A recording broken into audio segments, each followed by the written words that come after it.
Hi everybody, welcome to our video spotlight. Pretty excited today to get two great wines from Australia, from Victoria, Australia.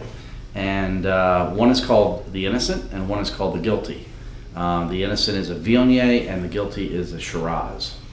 Yeah, this Shinas Estate is the name of the winery, founded by the Shinas family, who's now, the wineries run, wines are made by George Shinas, who's actually a judge, hence the packaging and the label here. So he's an Australian night court judge, if I remember correctly, and he started making wine with his family, 20 years ago or so, and there was such demand, restaurants in the area, that they actually formed a winery and started making wine. And the Shiraz is the bulk of their production, the Guilty. They do the Innocent Viognier. We also carry, as you said, the Verdict Cabernet in the store. A couple other, all under that kind of, what would you say, like legality or umbrella, judicial, judicial theme. Yeah.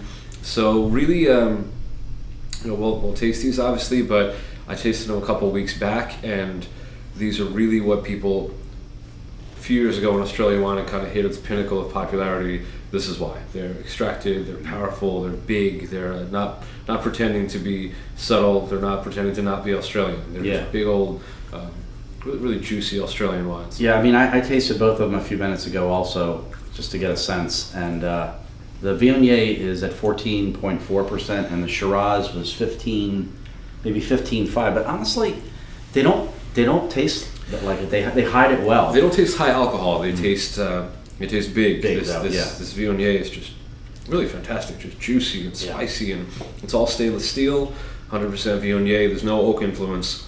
But really, there's that spice and almost like nectarine, apricot. Yeah.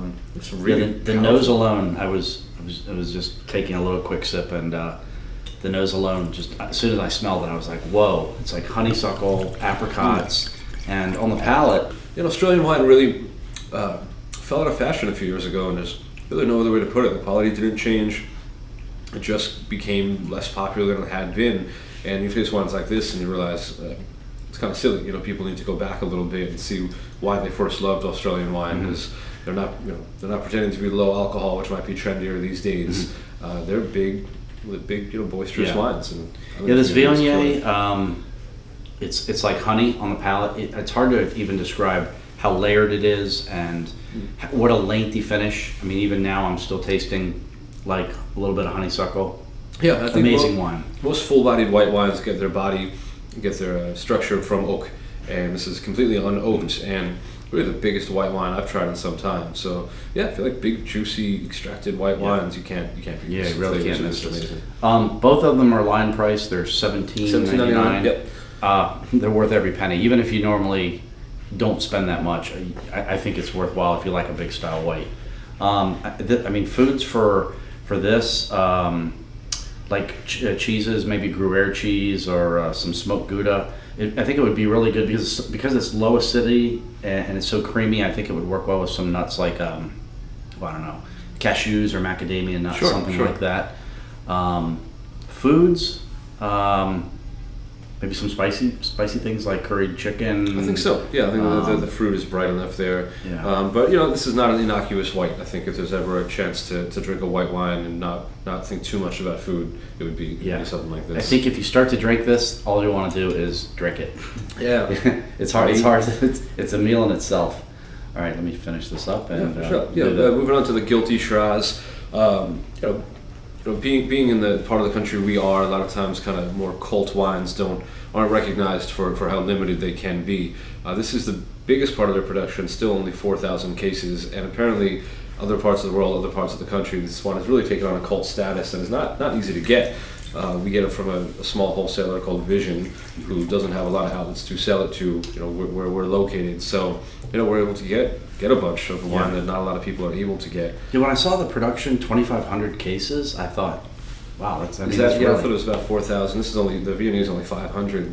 So we're a small production across the board, maybe 10, 15,000 cases, which is nothing. And he's not going to try to make any more, from what I understand. He's happy with for a little while now. What he's making.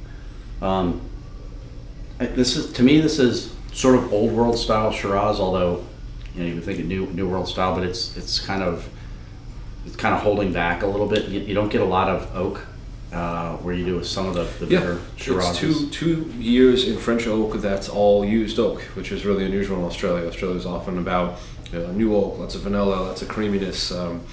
This is really jammy, really spicy, lots of vanilla, but it's pure fruit. I mean, Yeah, these are over not 100. sweet. Yeah, these are over 100-year-olds. It's like vines planted in 1898, so we're going back 120 years almost. Just a powerful, big. Yeah.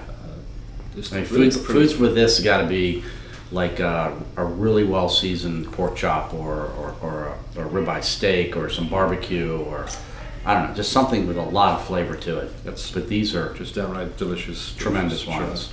Yeah, so Shinas Estate, made by the judge. There you go. I think a really great example of why people should be going back to Australian wine. And do we have much of this? I mean, can we get A handful of cases each. I'm not Okay. sure what we can get at. so it'll probably go quick. Well, if you're ever going to splurge a little bit, spend $17, $18 on a bottle of wine, I highly recommend both of these. Absolutely. So check them out. Thanks.